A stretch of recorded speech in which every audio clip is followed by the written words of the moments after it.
Hello students, हम start करते हैं अगेन। हमारी ये तीसरी वीडियो है फर्स्ट वीडियो में मैंने आपको फाइनल स्टेटमेंट्स में जो होने वाली एडजस्टमेंट्स हैं वो 5 एडजस्टमेंट्स बता दी थी और आपने एक प्रैक्टिकल प्रॉब्लम भी उसके बेसिस पे सॉल्व किया है। आज हम स्टार्ट करते हैं थर्ड एडजस्टमेंट, जिसको हम बोल रहे हैं अनअर्न्ड इनकम या इनकम रिसीव्ड इन एडवांस। इसका मतलब ये है कि जो इनकम अभी जिस जिस काम जो जिस काम के लिए हमें पैसे ऑलरेडी मिल चुके हैं एज बोल सकते हैं कोई भी इनकम आपकी कमीशन आपको और इंटरेस्ट आपको अगर रिसीव हुआ है तो वो आपको ऑलरेडी मिल चुका है, बट आपने अभी उसके लिए सर्विस प्रोवाइड नहीं की है। तो इसकी जर्नल एंट्री हम at the end of the year pass करेंगे in income received account debited to income received in advance account. इस जर्नल एंट्री का जो इफ़ेक्ट है वो ये होगा, सपोज मुझे 14 मंथ्स का रेंट जो है एक साथ मिल गया है, बट करंट जो फाइनेंशियल ईयर है उसमें 12 मंथ्स का रेंट ही मैंने अपना एक्सपेंस मान करके प्रॉफिट एंड लॉस में डेबिट करना है। तो बाकी के जो 2 मंथ्स का जो रेंट है वो मैं डिडक्ट कर लूँगी रेंट अकाउंट से, जो मैंने प्रॉफिट एंड लॉस में ट्रांसफ़र किया है। और that amount of extra 2 months of rent वो आपका लायबिलिटी होगा, जिस लायबिलिटी को आप बैलेंस शीट में लायबिलिटी साइड पे शो करेंगे as a income received in advance. Clear है। नेक्स्ट जो है वो आपका interest on capital. Interest on capital जो है वो फॉर्म के लिए एक एक्सपेंस है, तो और एक्सपेंस आपके डेबिट होते हैं और ये एक्सपेंस जो है एक्चुअली में प्रोप्राइटर के पास जाने वाला है। ये इंटरेस्ट ऑन कैपिटल जो है वो प्रोप्राइटर के पास जाना वाला है।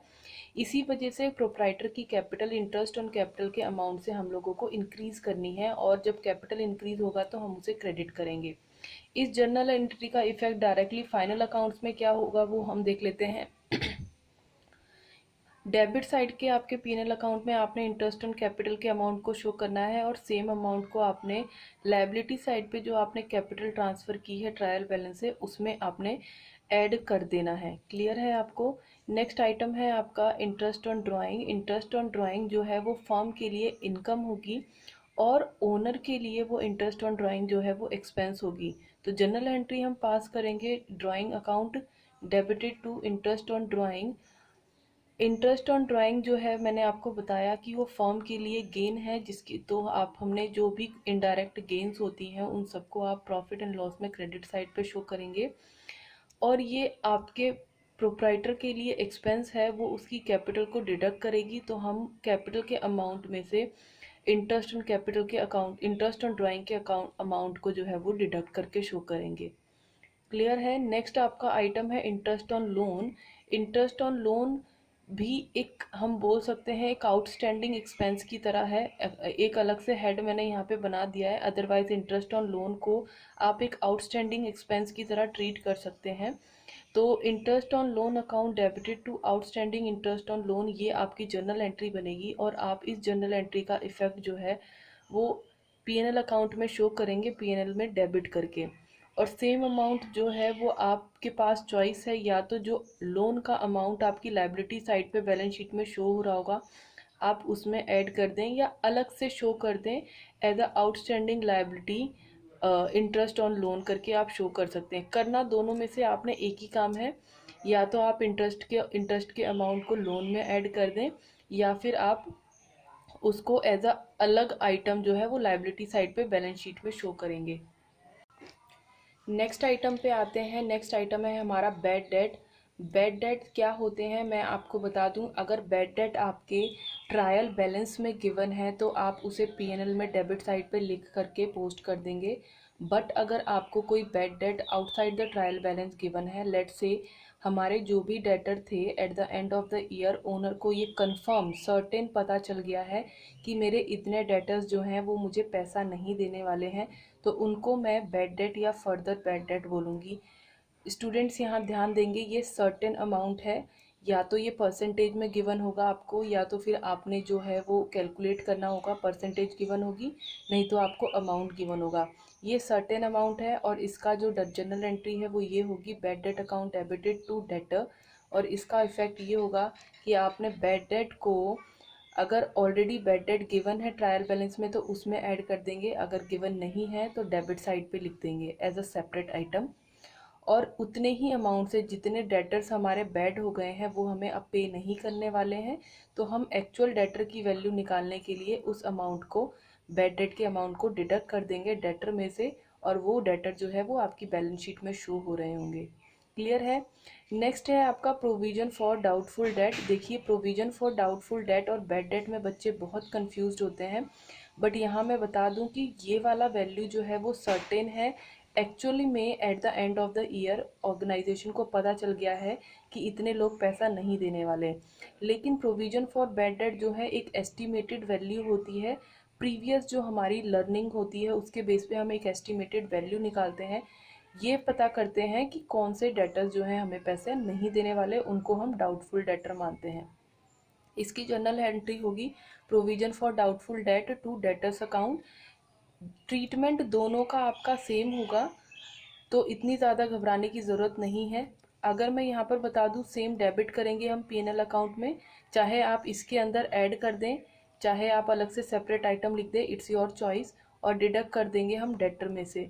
बच्चे यहाँ ध्यान देंगे, अगर प्रोविजन फॉर डाउटफुल डेट अगर आपको प्रॉफिट एंड ट्रायल बैलेंस में अगर गिवन है, तो वो सीधा सीधा आपके प्रॉफिट एंड लॉस की क्रेडिट साइड पे आप उसे पोस्ट कर देंगे, जब आप ट्रायल बैलेंस में से आइटम्स जो हैं वो ट्रेडिंग अकाउंट में, प्रॉफिट एंड लॉस अकाउंट में एंड बैलेंस शीट में ट्रांसफ़र करेंगे। तो उस टाइम पे प्रोविजन फॉर डाउटफुल डेट अगर ट्रायल बैलेंस के अंदर गिवन है, तो विदाउट एनी कन्फ्यूजन आप उस आइटम को सीधा सीधा प्रॉफिट एंड लॉस के क्रेडिट साइड पे लिखेंगे। ये ध्यान दें, क्रेडिट साइड पे लिखेंगे, और जो एडजस्टमेंट में प्रोविजन फॉर डाउटफुल डेट आप निकाल रहे हैं amount percentage on the debtor, वो आपके डेबिट साइड पे शो होगा।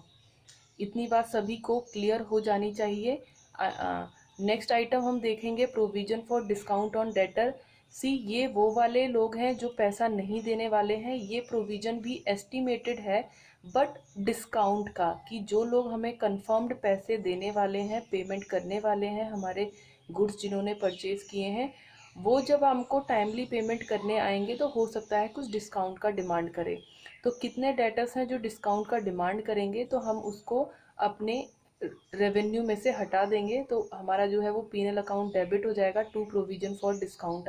यहाँ पर हम इसे लिख देंगे। क्लियर है। इस अमाउंट का जो है वो इफ़ेक्ट ये होगा कि ये डेबिट कर देंगे हम पीएनएल अकाउंट में, और सेम अमाउंट को आप डिडक्ट करेंगे डेटर में से।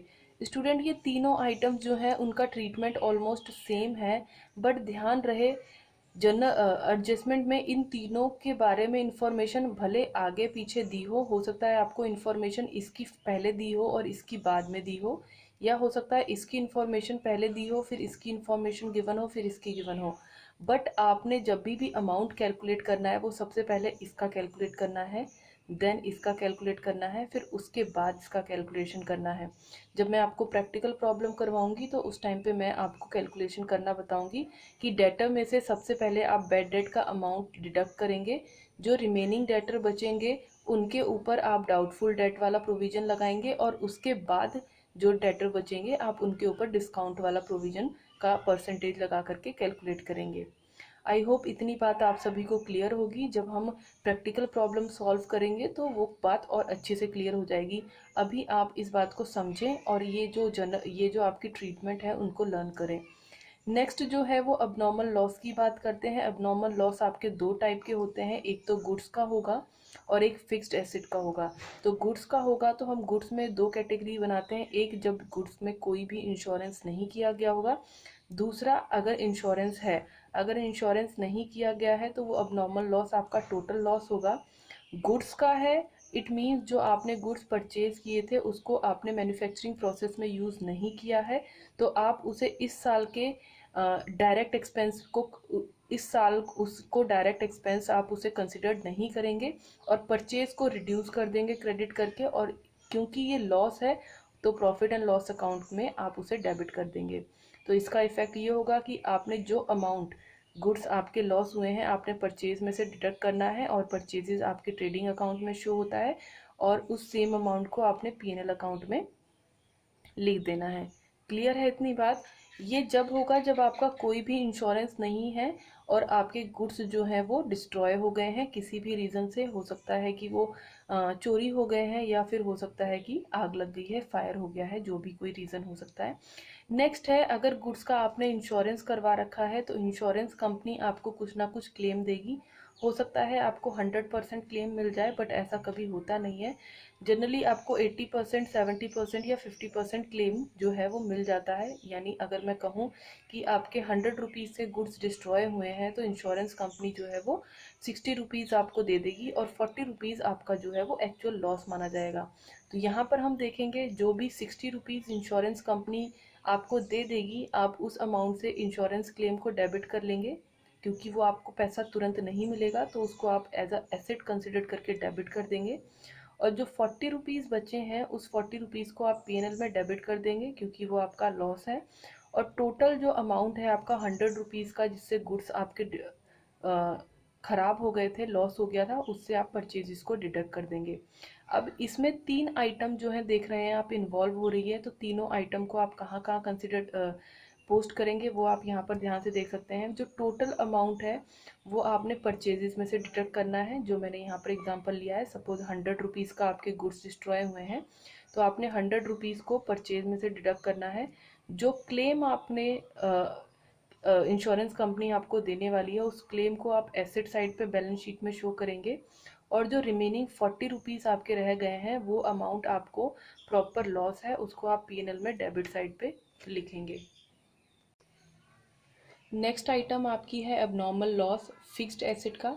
हो सकता है किसी भी कंटिंजेंसी के अंडर आपके फिक्स्ड एसेट डिस्ट्रॉय हो गए हैं।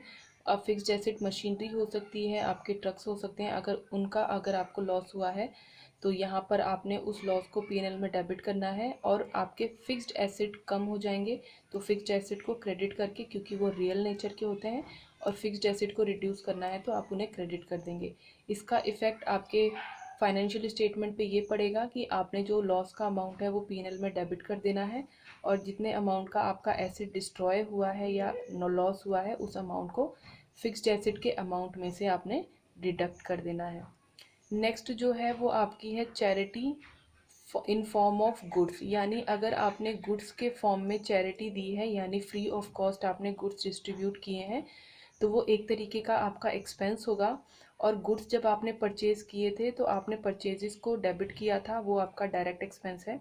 तो आपने क्या करना है, परचेजेस को डायरेक्ट एक्सपेंस को कंसिडर ना करके आपने उसे एक इनडायरेक्ट एक्सपेंस बनाना है। तो आपने परचेजेस को क्रेडिट करना है उतने अमाउंट से, और चैरिटी को एक इनडायरेक्ट एक्सपेंस क्रिएट करना है। क्लियर है? चैरिटी का आपका एक हेड बनेगा और आपने परचेजेस को क्रेडिट करना है। इसका इफेक्ट ये होगा कि उस चैरिटी के अमाउंट से आप परचेजेस को कम कर देंगे, उस अमाउंट को डिडक्ट कर देंगे परचेज में से। ट्रेडिंग अकाउंट में आपका परचेजेस आता है और सेम अमाउंट को आपने पीएनएल में डेबिट कर देना है as a expense, as a indirect expense. Clear है इतनी बात? नेक्स्ट है good distributed as a free sample.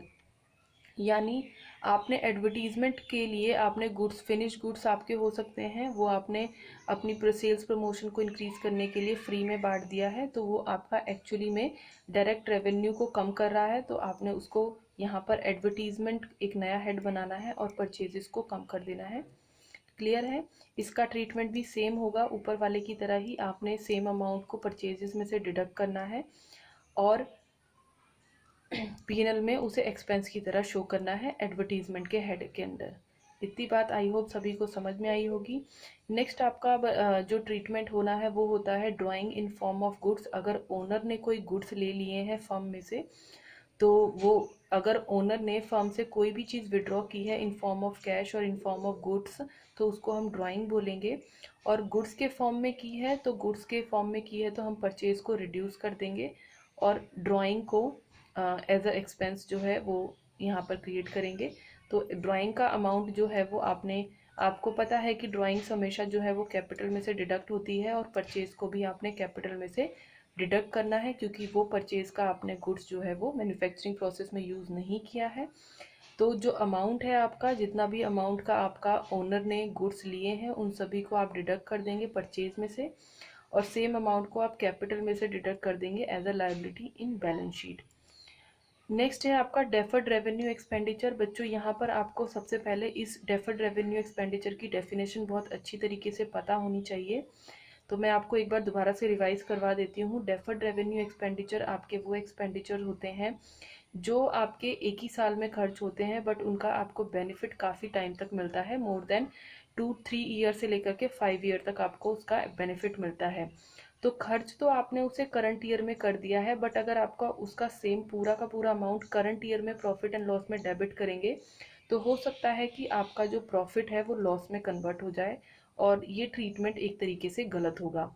तो आप क्या करते हैं, उस टोटल एक्सपेंडिचर को, क्योंकि उसका डेबिट बैलेंस होता है तो वो एक तरीके का फिक्टिशियस एसेट होता है, आप उसे बैलेंस शीट में शो करते हैं। वो आपको ट्रायल बैलेंस में गिवन होगा। लेट से एडवर्टीजमेंट आपको ट्रायल बैलेंस में गिवन है, आप उसे बैलेंस शीट में बैलेंस शीट में एसेट साइड पे उसे पोस्ट कर देंगे। एंड जब आपको बोला गया है कि आपको कितना पोर्शन, यानी लेट से आपको 100 रुपीज़ का जो है एडवर्टीजमेंट है करंट ईयर का एक्सपेंस, और करंट ईयर में आपको 1/4 जो है वो करंट ईयर के प्रॉफिट एंड लॉस से चार्ज करना है। तो 100 रुपीज़ का 1/4 आपने 25 रुपीज़ जो है वो इस साल प्रॉफिट एंड लॉस से चार्ज करना है, और एडवर्टीजमेंट एक्सपेंस को उतने अमाउंट से कम कर देना है। तो जो करंट ईयर का पोर्शन है 25 रुपीज़, वो पीएनएल में आपके डेबिट साइड पे आ जाएगा, और सेम अमाउंट को जो आपने बैलेंस शीट में एसेट साइड पे उस फिक्टिशियस एसेट को 100 रुपीज़ से रिड्यूस करके आपने उसे 75 रुपीज़ पे शो करना है। नेक्स्ट आइटम आपकी है मैनेजर्स कमीशन। मैनेजर्स कमीशन को भी आप एक आउटस्टैंडिंग एक्सपेंस की तरह ट्रीट कर सकते हैं, बट इसके कैलकुलेशन में आपको थोड़ा सा ध्यान देना होगा, इसलिए इसको मैंने एक सेपरेट आइटम के तौर पे यहाँ पे लिखा हुआ है। मैनेजर्स कमीशन हो सकता है कि जो मैनेजर को सैलरी दी जा रही है फर्म के द्वारा, अगर मैनेजर ने बहुत अच्छा काम किया है तो फर्म उसे एक्स्ट्रा कमीशन देगी on the basis of net profit. तो नेट प्रॉफिट जब आपका निकल करके आएगा तो मैनेजर को उसके ऊपर कमीशन देंगे। तो जनरल एंट्री जो होगी, commission account debited to outstanding managers commission account, और इसकी ट्रीटमेंट ये होगी कि आपने मैनेजर्स कमीशन को डेबिट करना है पीएनएल अकाउंट में, एंड बैलेंस शीट में शो करना है as a outstanding managers commission के हेड में। यहाँ पर हम ध्यान देंगे जब हमारा टोटल सारे के सारी एडजस्टमेंट हो जाएंगी, उसके बाद आपने मैनेजर्स कमीशन की एडजस्टमेंट को करना है। अभी यहाँ पर देखेंगे जब भी हमें एडजस्टमेंट गिवन होगी तो आपको एक वर्ड गिवन होगा बिफोर चार्जिंग हिज कमीशन, यानी बिफोर चार्जिंग मैनेजर्स कमीशन। अगर आपको ये बिफोर वर्ड मिला हुआ है तो आपने मैनेजर्स कमीशन को ऐसे कैलकुलेट करना है, profit which is the difference between the credit and debit side of a profit and loss account without taking into consideration the managers commission. उस प्रॉफिट को आप रेट से इंटू करेंगे, रेट आपको एडजस्टमेंट में गिवन होगा, और 100 से डिवाइड करेंगे। जो अमाउंट आएगा उसको आपने पीएनएल में डेबिट करना है और बैलेंस शीट में लायबिलिटी साइड पे शो करना है। क्लियर है। नेक्स्ट है, अगर आपको एडजस्टमेंट में गिवन है कि आपको मैनेजर्स को कमीशन देनी है but after charging his commission, आपने इस वर्ड पे ध्यान देना है, आफ्टर चार्जिंग हिज कमीशन। उस केस में आप मैनेजर की कमीशन को ऐसे कैलकुलेट करेंगे, जो प्रॉफिट आएगा उसको इंटू करेंगे रेट से और डिवाइड करेंगे 100 प्लस जो भी आपका रेट होगा। फॉर एग्जांपल यहाँ पर रेट 100 है, 10 है, तो यहाँ पर आप 10 ऐड कर देंगे। अगर रेट 5% है तो आप यहाँ पे 5% ऐड कर देंगे। तो ऐसे आपने मैनेजर्स कमीशन का अमाउंट कैलकुलेट करना है, और उसका ट्रीटमेंट सेम होगा, पीएनएल डेबिट साइड पे लिखेंगे और बैलेंस शीट में एसेट साइड पे लिखेंगे। तो यहाँ पर हमारी ऑलमोस्ट सारी की सारी जो है वो एडजस्टमेंट्स ख़त्म हो गई हैं। नेक्स्ट एडजस्टमेंट मैं आपको नेक्स्ट क्लास में बताऊंगी, और इसके बाद हम प्रैक्टिकल प्रॉब्लम सॉल्व करते हैं। Thank you class.